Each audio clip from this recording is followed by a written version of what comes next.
We had a lot of people ask about the dash parts and a final assembly. This is not a final assembly, this is mid-assembly. We're having to modify the light switch to get it to fit between the aftermarket panel and the aftermarket gauge cluster. So it's not in here right now. But this is the Dakota Digital gauge with a year one faceplate. There's the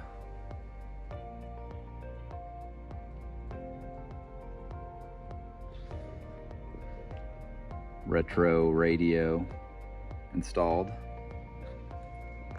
I've got two secrets going on. I got a secret for what's going to go here, and I got another secret for what's going to go right here.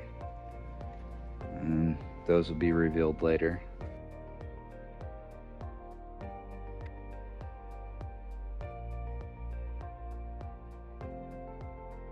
Another note on the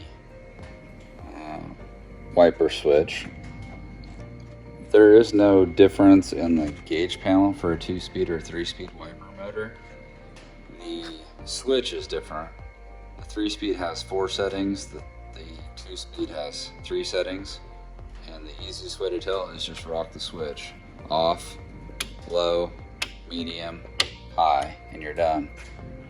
And so right here we have a 2-speed Chrysler wiper motor and a 3-speed Chrysler wiper motor. Just like we were talking about the switch, the difference is this has 2 speeds, that one has 3 speeds, but the other difference is the motor for this one is on the side. It lays more parallel to the firewall. This one's more perpendicular to the firewall.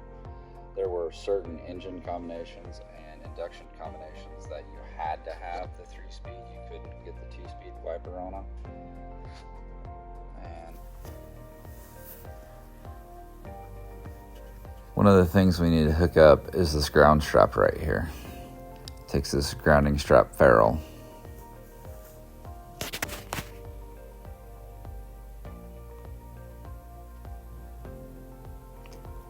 The grounding strap ferrule is bigger than the strap is on this unit. We will have to modify that to put this together.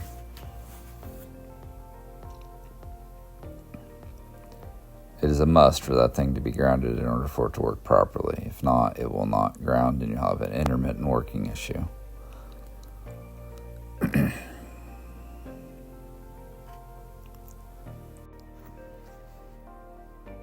Here is our restored wiper arm pivot assembly. It will get new seals before being reinstalled.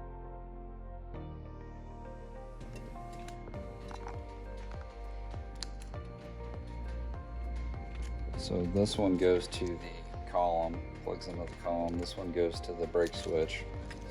All this group of wires right here will need to be determinated and installed in our Dakota Digital control panel, which controls the new Dakota Digital cluster. And then we'll have to wire all the pigtails for the Dakota Digital cluster to the other side of the control panel box. To make this easy for working on after the fact, Velcro on the back side of the control unit, so we can pull the cluster out and then pull that out without having to pull the dash back out of the car.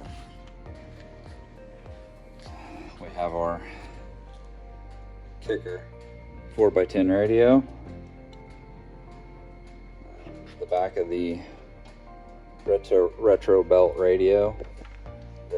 The dash frame, the upper and lower cowl panel, have a J clip on it, and the bolt comes through the dash and holds the J clip, except for the middle one right here, where the radio strap is going to hold the J clip to where it pinches the dash shell right there.